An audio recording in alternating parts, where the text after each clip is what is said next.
hello everyone. Welcome to Foster's Forums. So excited to have everyone here tonight. Um, welcome to Justin Peck and Ahmad Simmons tonight. We're so excited. If you're new, well, welcome. And if you are returning from last week, welcome back. For those of you who are new, this is actually a 4-series conversation. Last week started with Rachel Chavkin and Ahmad Simmons. This week we have the amazing Justin Peck.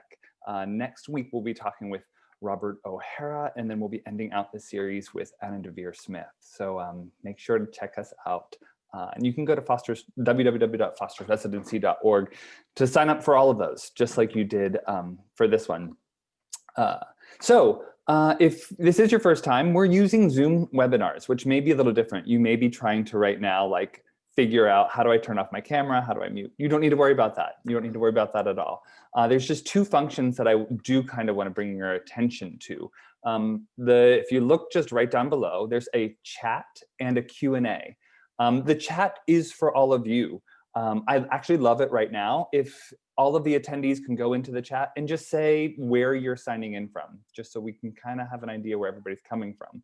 But then that's also your opportunity to talk to each other. If Justin or Ahmad say something you like or you agree with or whatever, that's your opportunity to kind of talk to each other about that, agree with that. Now, the other one is the Q&A. The Q&A is super, super important. This is where you get to ask questions to both Justin and Ahmad tonight. It's kind of what we love about Foster's Forum, is that it puts you in conversation with Justin and Ahmad. So overuse that Q&A tonight. Please, please, please, if you have any questions, put it in that Q&A. I'm going to be monitoring those all night. I'm Jason A. Sparks, by the way. I'm the President and Executive Director of Foster's. I don't believe I said that. I'll be monitoring those all night, and then I'll be filtering those questions to Justin and Ahmad. So again, please make sure that Q&A, that's for you to ask those questions. It's super, super important. I love seeing so many people saying hello from where they're from, and it's so great that it's kind of all over. Last week we had somebody, I believe, from Germany as well. So it was cool. We're kind of going global. A really quick what Foster's does. So Foster's, for any of you that are new, we are a new nonprofit that our whole point is to support new theater works and give them support, give them space, give them time to develop in process without the need for product. That's all what we're about. We believe that art lives in the process and is not the product. It's also a place for our storytellers and actors to come to connect with their own artistic voice. Super, super important to us as well. And we're doing this through, right now, we actually just closed applications to a retreat coming up in January called Cultivating Curiosity Through COVID, where we have 2 playwrights and 8 actors, and we're going to create a little virtual play, as well as kind of dive into what it means to be curiously creative from home. So we're really, really excited about that, as well as we have, again, 2 more Foster's Forums. And we also have a few other things planned coming up that we're really, really excited to announce as well. We love doing these things at Foster's, and we love being able to bring trailblazers in theater like Justin Peck to you. But that takes your help. It's any donations that you guys could be making. We are a nonprofit organization. You can make a tax-exempt donation by going to www.fostersresidency.org, or you could actually just right now from your phone Venmo. It's the easiest thing. Our Venmo is at Foster's Residency. I'll be putting that in the chat later, just so that you have all of that information as well. But I'm not kidding when I tell you $2, $3, $10 makes a huge difference. We were just mailing out our boxes of curiosities to our participants in Cultivating Curiosity Through COVID today. And there's items in there that cost $2, $3, $4. So it's like you'd be sponsoring one of those. Any amount makes a huge difference for us to be able to bring these resources to artists all over the nation. So again, that's www.fostersresidency.org to make a tax-exempt donation, or our Venmo, which is at Foster's residency. And again, I'll put those in the chat in just a little bit. So enough about Foster's and that. I know that you all came here to see Justin Peck and Ahmad Simmons. I'm going to introduce my dear friend and fellow board member, Ahmad Simmons. His resume is long. It includes shows like Carousel, which Justin choreographed, and the most recent West Side Story, Hades Town. Maybe you saw him as Ben Vereen on Fosse Verdon.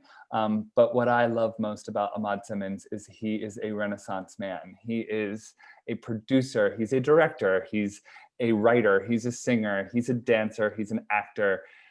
He's a storyteller. He truly, truly does it all. So it is my absolute joy to invite Ahmad here. Come on in, Ahmad. Hello. How are you? I'm good.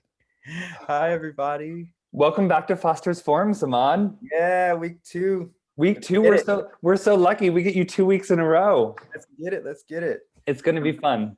Yeah, this is going to be really, really fun, and I'm excited with who we have tonight. It's a good one. It's a really, really good one. It's true. I mean, they're all good. It's so hard. It's truly like this series is just packed with incredible artists. Yeah. All right. Well, I'm going to turn it over to you to introduce our guest of honor tonight. So have fun. And I'll pop in later on to start asking the questions from the Q&A. Okay, yeah. I know we only have an hour, so we gotta get to it.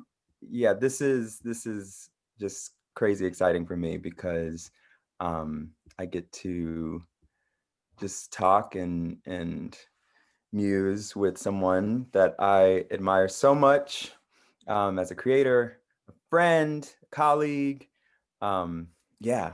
So tonight we have Justin Peck, award-winning director, choreographer, dancer. I told him I was going to read these bullet points so I don't go off track. Resident choreographer of New York City Ballet, only the second in history of the company. Justin has created over 40 ballets, half for the company and the other half at the most world-renowned companies across the globe. You name it, he's made on them. Justin crossed over to Broadway, which is how we met in choreographing Carousel, the revival of Carousel at the beautiful Imperial Theater back in, 2017, where he earned a Tony Award for his stunning choreography. If that wasn't enough, overachiever, he also has crossed over into feature film, creating movement for films such as Red Sparrow and the latest West Side Story that was supposed to come out this month, but will be premiering next year. Choreography by Justin with his collaborator, Steven Spielberg at the helm. I can't wait to see it. It's going to be incredible. So many friends and that, so many super talented people. It's going to be huge. In 2014, Justin was the subject of a documentary film called Ballet 422 that actually tracked his creative process. If you haven't seen it, check it out. It's a really deep look into a lot of things we're going to be talking about tonight, but a beautiful example of that. Justin also has created so many beautiful short dance films with New York City Ballet and other companies as sort of promos for his work on stage and standalones that we'll talk about as well. He's just everything. He does everything. He is everything. He diehard creative, collaborator, listener, dreamer, doer. Huge source of inspiration to me. Let's just get to it. Justin, come on in. Justin Peck. Hey! How's it going? Thank you for that intro. Oh gosh. Really sweet. And also just like very kind of unbuttoned, which I like. So I appreciate Me that. too. Justin, where are you? I am in my father-in-law's office, which was my wife's former bedroom. And that's my wife back there, Patricia Delgado. She's with Dwayne Wade, the Miami Heat. Yeah. She's a former principal dancer with Miami City Ballet, so that was like a kind of a cool ad campaign we did one year with the ballet and the basketball team. And so we're kind of like hunkered down here in Miami with family, and we'll be here for the next several weeks. And it's just kind of like a nice time to spend time with the kind of the immediate family bubble, and also just have a moment to breathe and reflect and read and write and think and all those things. But you've spent a lot of time there. For everybody, one of the companies that I mentioned that Justin has worked with a lot is Miami City Ballet. So you spent tons of time there. Yeah, they're a great company. I mean, when I was first starting to work with other companies besides my home company, New York City Ballet, they were one of the companies that really inspired me, and they have a real sense of camaraderie and a special energy within the dancer roster. And I was able to create a couple works and also stage a couple existing works on the company down here. And so it's been kind of like a nice ongoing partnership and collaboration, and it's allowed, I think like the ongoingness of it allowed me to make work that feels really like customized to not only like the company, but like the specific artists that work within the company. So, and that's for me, like that's the most exciting thing, when I can get to the point where I'm not like accepting a commission to make a dance for a company, but it's actually about making a dance for the dancers. So well, so much of the work that I've seen, I mean, Carousel was one thing, in the crossover for you, that where we met, but so much of what I feel and what I've seen is that all of your work have such a sense of community in them, and they really do feel tailor-made for the bodies, for the people there. And I love that when you watch people dance your work, you feel like no one else could dance those steps. I remember when we started working together on Carousel, that first lab, which was such a shot in the dark, because I think we really like brought in some artists that I'd never worked with. It was kind of like based on recommendations, and we didn't even really do an audition. It was we took a chance with that, and we lucked out, because I felt like I found some really amazing teammates to build that material with. And one of the biggest numbers in Carousel is a number called Blow High, Blow Low, which we kind of like blew up into this this kind of virtuosic display for the men in the cast. And I remember we made that in like 1 week, and I think that was really a testament to you guys, you, Ricky, Craig, the whole group who really met me halfway, and we were able to just like run together. And that's like really, really important to me. And I've learned the hard way that if that doesn't happen, then no matter how hard I push as a creative or as a choreographer, it just won't get to where it needs to be. So it's important for me to like work with artists who are game to meet me halfway.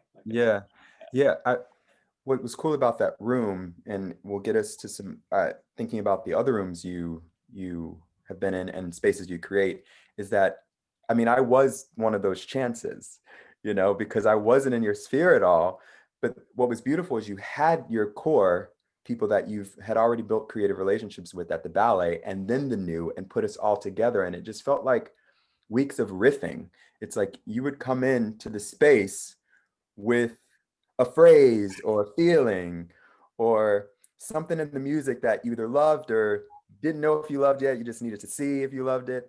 And it was just a bunch of riffing, and it gave everybody an opportunity to bring themselves into the room and sort of show you who we were, the new folk, not just what we could do, but like actually what we could offer as a riff to what you were bringing. And I'm wondering about like the meaning of that, because I've been in a few different rooms with you and it seems to be the same everywhere. I want you like, how important is it that you create that space where it's 50% you or whatever percent, and then the riff? Like, do you calculate that into every space? Well, it's always the goal to find, to create an atmosphere like that and to find those collaborators. It's really hard to figure out, and I think like it's one of the challenges with the audition process and like the casting process is, and it's I mean, it's part of like why I get frustrated with the casting process personally, is because there's only so much that one can learn and absorb from someone coming in to sing 16 bars and dance like a 30-second phrase that they just learned that hour or something. And to me, I find I'm more interested in the person and you know, the kind of like attitude and the ideas that they're going to bring to the room, and it's just it's a really difficult thing to sort of like discover from an audition process, like finding a needle in the haystack. And I think I've gotten really lucky on many projects by finding the right teammates, like I Yeah. said. And I felt like we found that on Carousel, and even thinking about like future projects, other projects for theater or for dance. A lot of the like when I'm in a kind of like dreaming phase, a lot of that involves actually like envisioning certain artists, certain performers, certain dancers, certain actors in those roles, and that helps for the vision of the piece to manifest. And so naturally, I'll often want to cast those people or work with those people in the piece itself, if it works out, you know, timing wise and availability wise. So it's, for me, it's like it's a continuous like build of this community, and a kind of personal inspiration to want to like work again and again with the artists that feed me.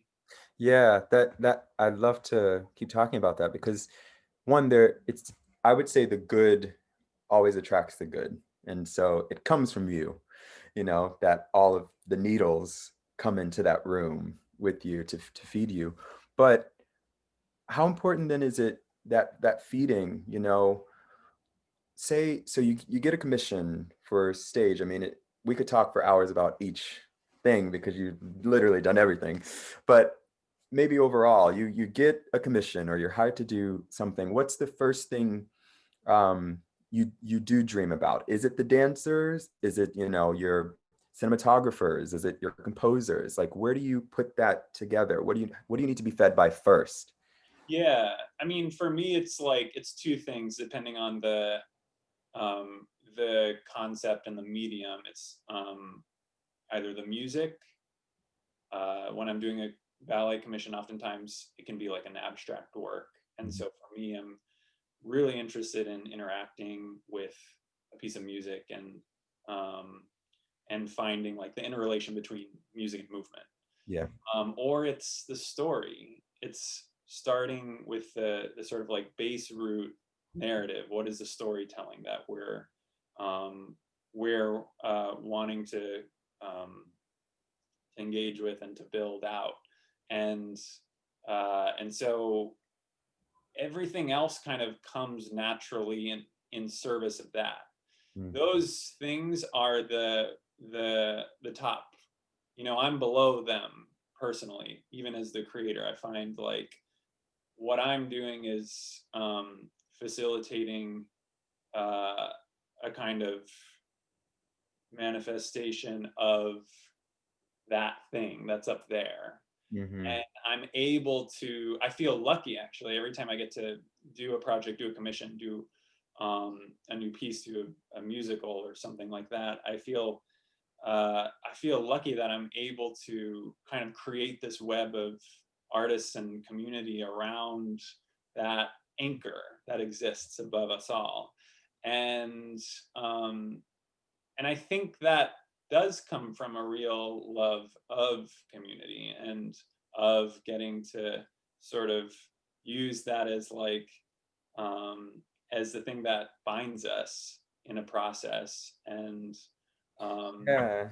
And so that extends to like cast members, interpreters, um, production designers, set designers, lighting designers, DPs, Yeah. every depending on what exactly it is, what exactly the project is, what kind of medium it exists in, that whole network will start to shape out. Yeah. I love that you talk about when you say you being lower than everything else. I mean, that's such an interesting way to think about it. But what's so beautiful is that you put the ideal or the greatest like hope or the peace there. It's the North Star. And like anybody that comes along with you, everybody's in pursuit of that one thing in their own way. And that I just think that's such a beautiful way of thinking about it. And you're right, it extends to like the street to right now, to our lives, our world right now. Um, yeah, I just think that's Yeah, and I feel like I generally will have like a good sense of what I want that thing to be or like how we get there, but I feel like I learn from the others around me as well who help me understand what may like shed some light on the blind spots of how I'm looking at this thing, and that becomes a kind of like um, democratic environment that can um, come to be, and and so I'm always able to like generally with the projects I work on, I'm able to kind of steer it, but there is room I think uh, for other voices to be heard and for dialogue to be had in there. yeah, yeah. And you know, this sort of democratic way of running the room, still focused and directed, where everybody, all of your collaborators, your dancers, the creative team, um, have at least feel like every moment they have the same weight in their voice, you know, is I've seen live with you, and something that I think as an industry, even though I hate saying it that way, industry, but like our business, our art form wants to move forward in that way, Yeah. you know, where everybody is a collaborator and there's no creative and cast. It's all, you know, everybody's curious, you know? Yeah, I agree. I mean, I hope for that as well. And it's interesting to do work in the non-for-profit world and also the commercial worlds, and just kind of from my point of view take notice of how things are done slightly differently. And I think like there's definitely things to be learned from both areas, and that can inform one another. And I just want to say I think this program that you guys have set up is incredible, and it's the philosophy behind it is so important and something that I really believe in, and so everyone should do their part to support things like this, because this is going to provide, you just never know, it could be a foundation for a great project that could develop into something huge. So Yeah. Thanks for saying that. I mean, everybody has those kernels, and I can't say that everybody can work under a 6 week, you know, timeline for that kernel to get to a Broadway stage or for that kernel to get to Lincoln Center. And there's so much that happens in there, yeah, that that juicy good stuff, the failures that we actually need to get to the other side of it. And when we do, and then it'll be better for it. And so I wonder how that is different for you from the work at City Ballet to the work on the commercial stage. Yeah. I think there's a couple things to say about that. I mean, one thing, I'm super fortunate to have a residency at New York City Ballet, because that allows me to take certain risks, and it allows me to try things knowing that if it does fail, that I'll have another chance to make something that follows it. So I think it's important to encourage more than one opportunity to do something, because it's like, even someone like George Balanchine, who is so prolific and has, if you look at what makes up the rep of New York City Ballet, it's like 70% Balanchine work. Even for him, it was like 1 out of every 8 ballets really remained. So he had his share of failures, and he's considered to be like a great prolific success. And so I think like any artist is going to naturally have to fail in order to grow and in order to make work, and that's just part of it. So I feel like I'm lucky to have that space to do that. But I also think like, you know, in the non-for-profit world, as a choreographer, I'm usually given a chance to make something, and it exists in a bigger encompassing institution that performs different repertoire, has a whole roster of dancers, it has a whole kind of like infrastructure already set up. And I think in the commercial world, when it comes to like making a musical or a show or a play, let's say, from the ground up, it's a huge investment.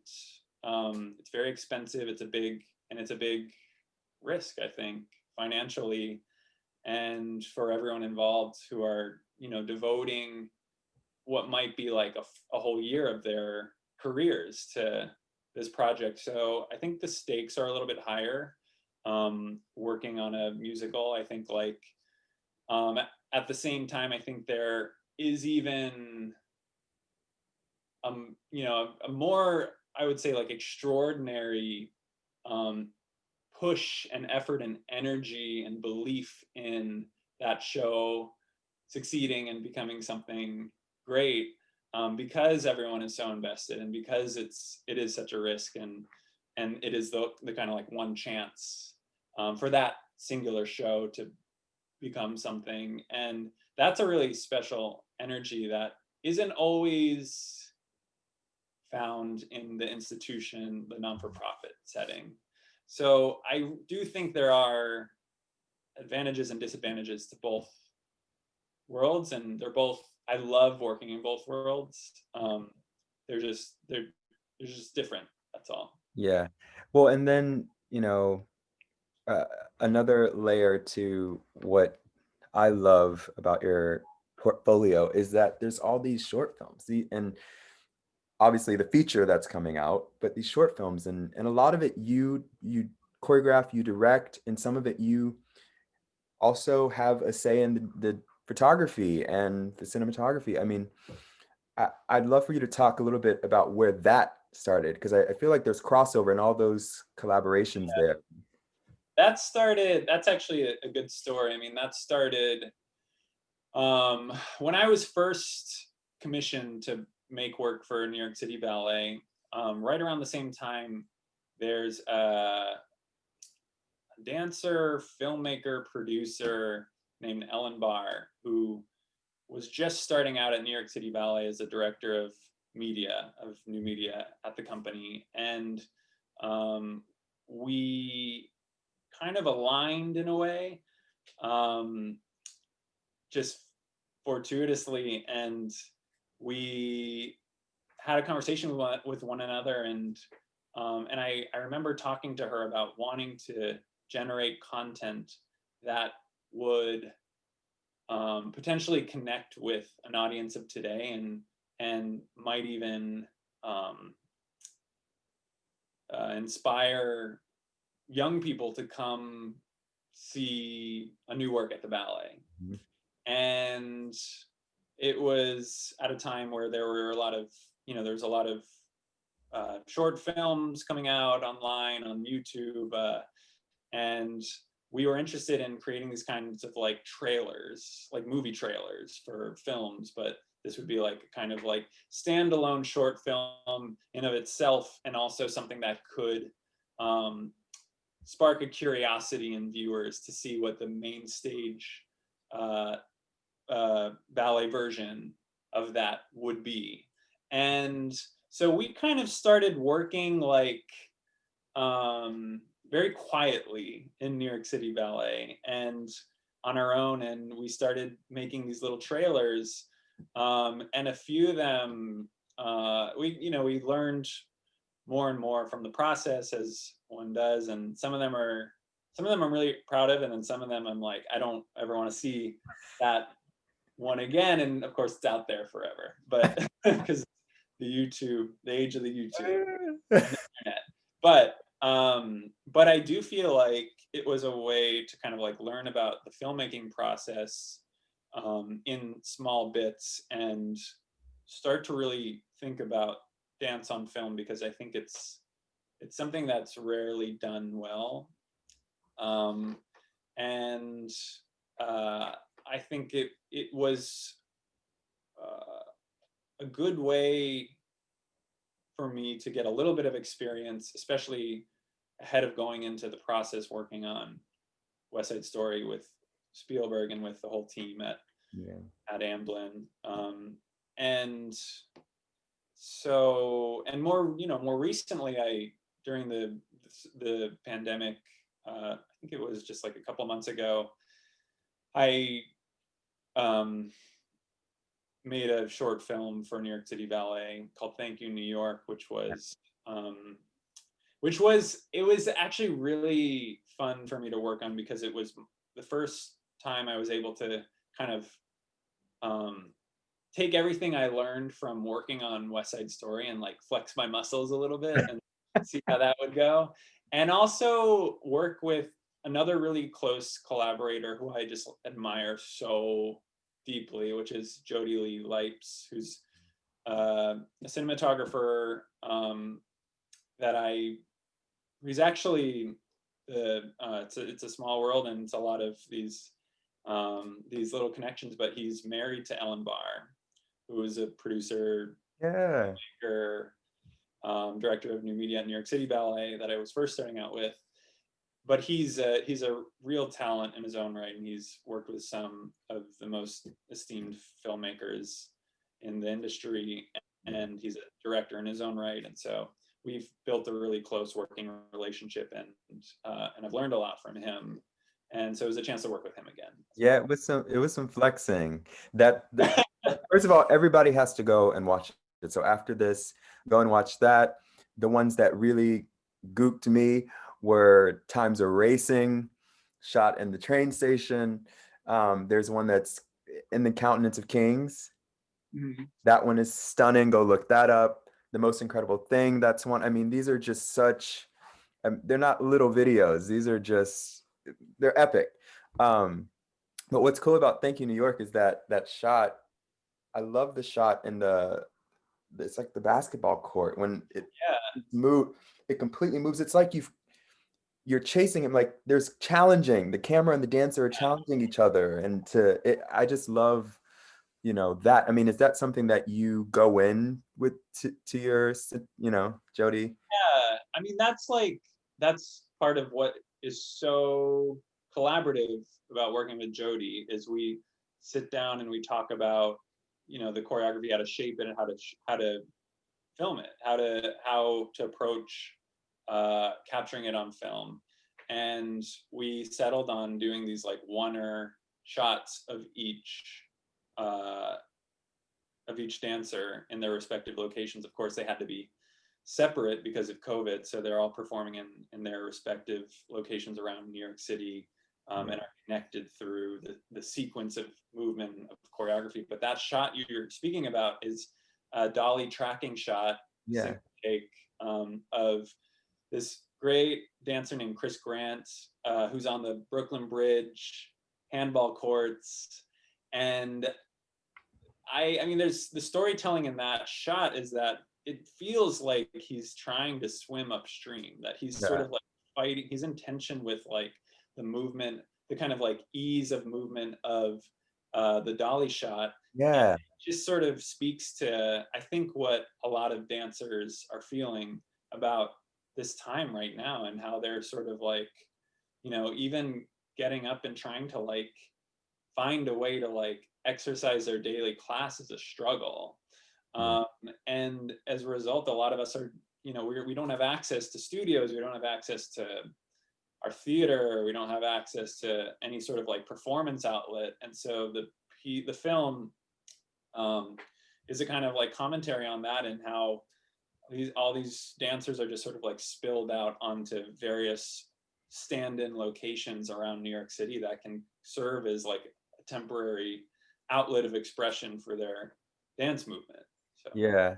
And it gets me to the music. I mean, I another collaborator of yours, but you've had so many, what, the National, Sufjan's work, you've done a lot of Nico Mil, like, will you talk about those collaborations too? Because it's such a big thing in the work for you, saying it. It's like what you do the same with the music in your work, you know? I think like one of the most exciting uh, things about what I get to do is commission composers to write original music that I can collaborate with them on, and also work with in the studio. And I think they're equally elated by observing how the music enters a conversation with the dance side of things.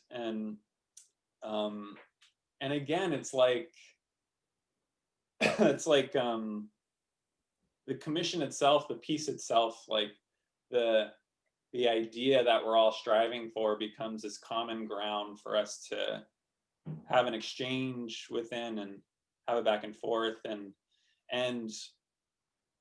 if it's, you know, if the chemistry is right, a real friendship can emerge from that.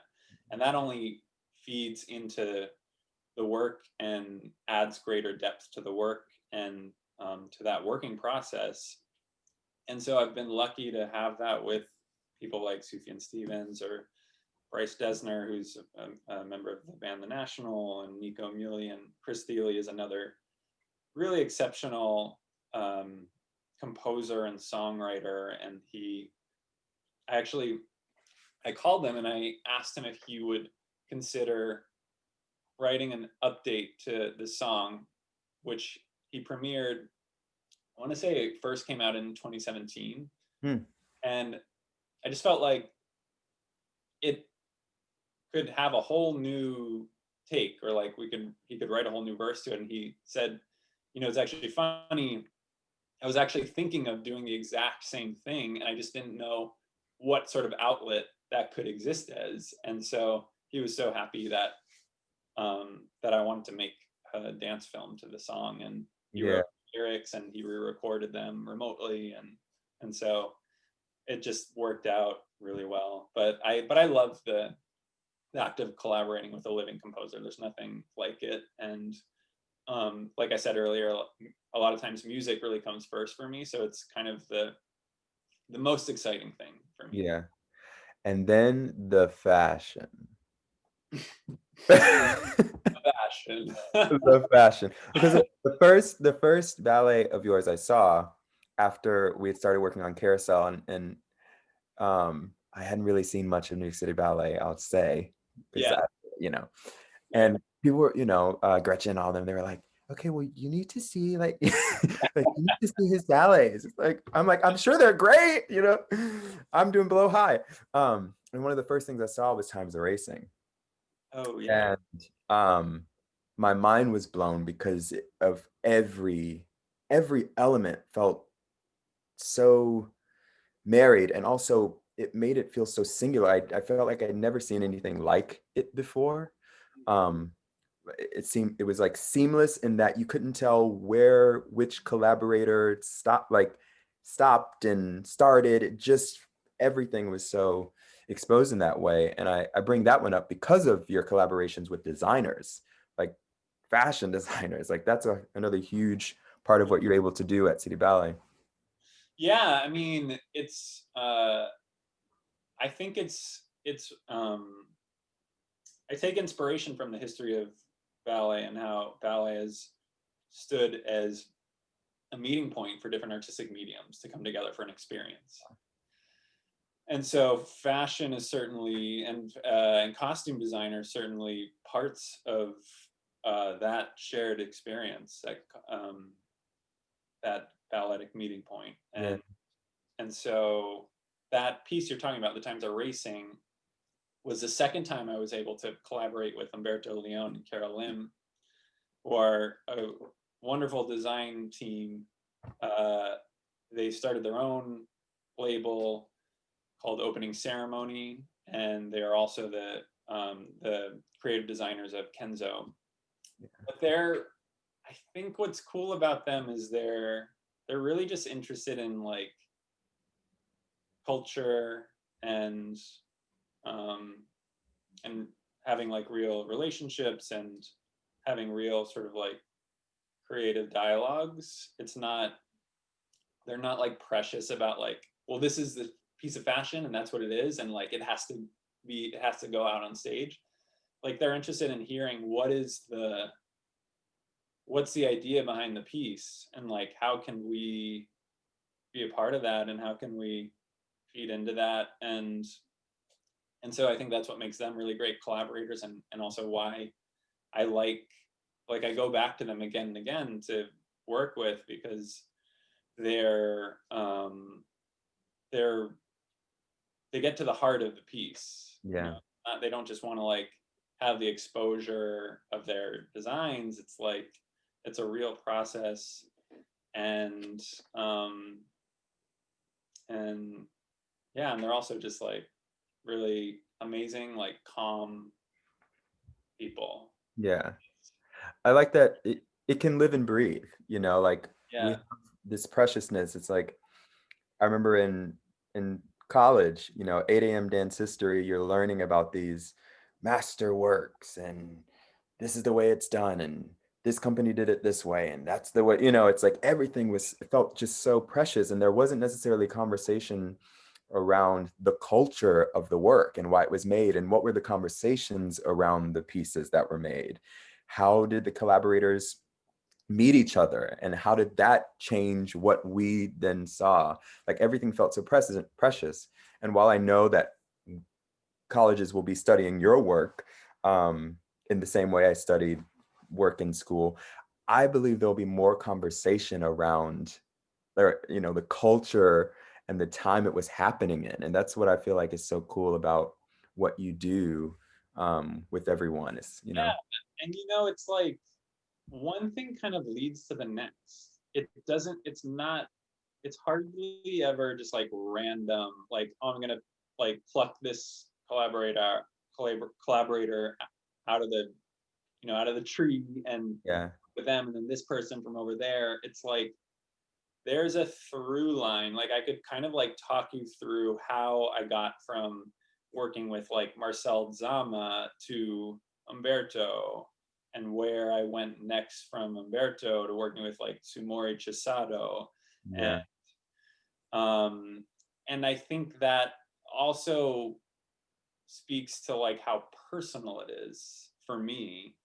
And I think that is also part of what makes for good work, is it has to come from oneself, like one's personal self. And if you're trying to like do something grand or like make something because you feel like you saw someone else do it the way that you want to do it too, it's like it just won't be as genuine. And so so that's something that I've experienced, and I also like have to constantly remind myself of too when I have those moments of doubt.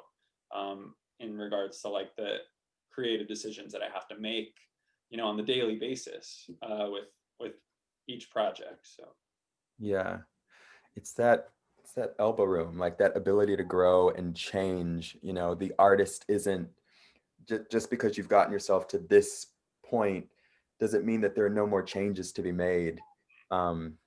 Curiosity is forever. Just Jason, does that mean we're done? Oh, No, we're not done. We have a million questions. Oh. That's why I was like, I gotta make sure we get to the questions. That's why I could listen to both of you speak about this forever. This is so great. But there's some great questions. Yes. Justin, I gotta say, there's a lot of love for your COVID hair in the chat. There's a lot of love for that. A lot. I haven't cut it since COVID hit. Yeah. So, and like, I don't know. So for one of our first questions, I'm actually going to combine two, one from Edith and one from Diana. What differences do you notice between working with classically trained dancers and working with theater-based dancers? And then with that, maybe what is something that you took that you really liked about working with classically trained dancers and took it to theater, and vice versa? Cool. That's a really good question. I would say, to put it simply, in classical dance, there is more emphasis placed on line and like sort of shape of facility. And in theater dance, there's more emphasis put into energy and kind of like sort of kinetic approaches, and both have their own very unique style to the movement. I'm really interested in like finding like the kind of middle point between those two worlds. I feel like with my classical dance side, I've created works that like edge further towards the kinetic and the energy, and then with my theater work, I've tried to find ways to emphasize line or shape or sort of like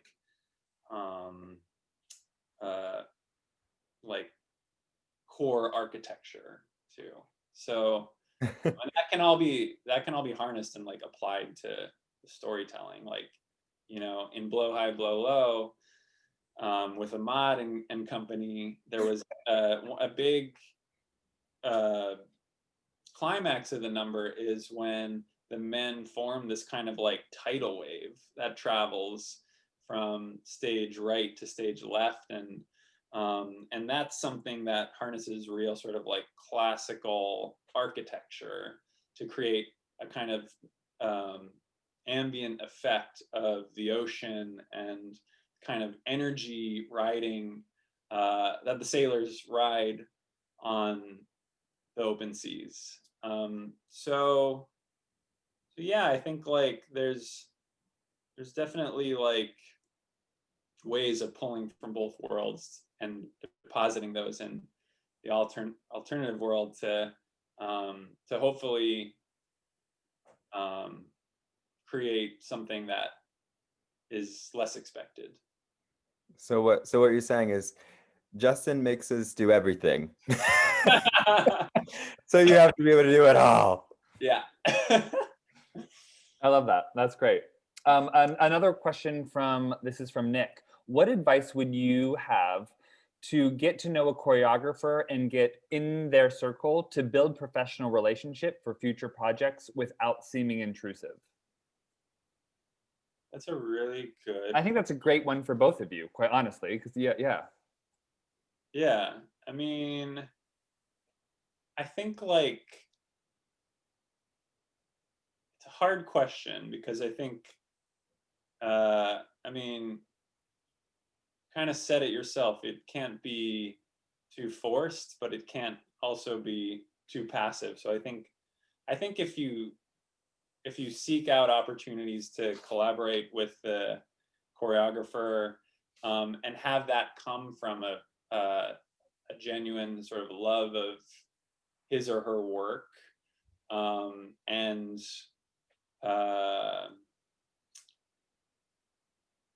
wanting to encourage that, regardless of your involvement of it, is I think like a really constructive way to enter a dialogue with a dance maker, with a choreographer, or with anyone, with a director, with any kind of collaborative artist. So and just enter kind of audition processes with that sort of openness, I think. Yeah. Yeah. I don't know, Ahmad, do you?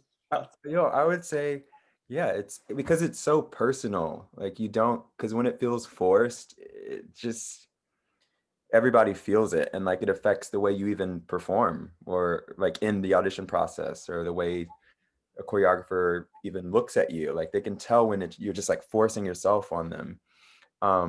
But also, I think about it as the first step in relationship building, because I'm a terrible, I couldn't speed date because like I want you to be able to know me.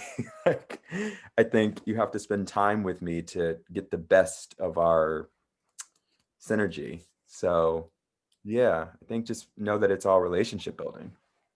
I love that. Jumping back to dance on film, and knowing actually that you both have worked with dance on film. I'd love to know, this is from Andrew. In your process working on dance for film, do you begin by working on the choreography first and then thinking about editing and shooting, or vice versa?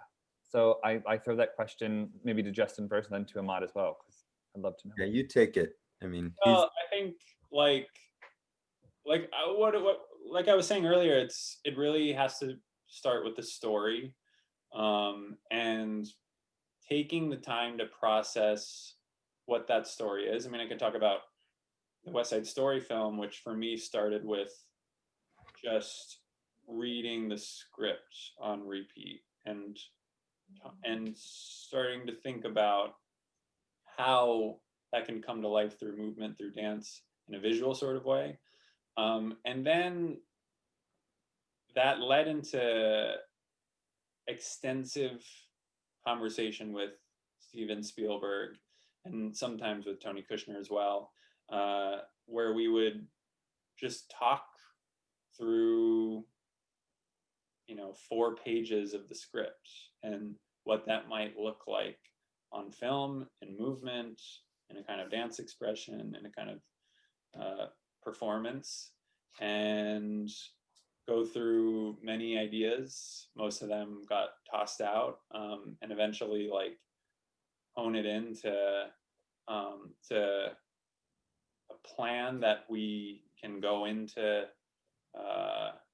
making a shot list for, building like storyboards for, and eventually capturing on camera. But even in the moment, even when we're on set, things would change. I remember Steven had an idea in Dance at the Gym where he wanted to change a shot where it kind of whip panned from one from I think it was from the Jets to the Sharks and then back again. And it was a different camera movement than what we originally spoke about. And I had designed the movement very meticulously to the original shot. And so I quickly had to restructure the movement for that one section on the spot in about 30 minutes, and then we shot it, and that's in the film now. And so that's like a moment where I had to really rely on how focused and engaged our cast was in order to process that, absorb that, apply that, and perform it at the highest level possible, all in like a very short amount of time. So I mean, I could talk about that process for hours. It was a very involved, extensive process, but hopefully that helps a little bit. yeah. I love hearing about that. At Foster's, we're like so theater based, and so hearing the film aspect as well it's another form of storytelling. But I think that is so cool. So thanks. That's about all the time we have for tonight. So I know these nights go by so quickly and so fast. I just want to remind everybody, please. So next week we have Robert O'Hara, the incredible playwright, director, Tony-nominated director for Slave Play, his other play, Booty Candy, which is incredibly funny and poignant, and I could go on and on. He's going to be with us next week as we're talking about tackling taboos in theater. And then our final week, we have the amazing Anna Deavere Smith. And if you don't know Anna Deavere Smith, please look her up. She's literally created her own form of theater. It's incredible. And I'm sure that if you saw her in a million different TV shows and movies that she's also been in, and she's going to be in conversation with another Foster's board member, Queen Plantedy. If you enjoyed tonight, again, I'm going to put in the chat right now, our Venmo is at Foster's Residency, or you can go to www.fostersresidency.org to make a tax-deductible donation there as well. Coins, honey. Justin and Ahmad, I can't thank you both. Justin, thank you for joining us. What is so inspiring that the work that both of you are doing, and what I hope that everybody has taken away from tonight, is these are two artists that have never put themselves in a box and then have allowed themselves to kind of bloom into a million different forms of art, which I think is so inspiring. So both Justin and Ahmad, thank you for being with us at Foster's Forums tonight. Thanks, Thanks, Ahmad. That was fun. All right, everyone, have a good night. We'll see you next week with Robert O'Hara. Have a good night. Bye, everyone.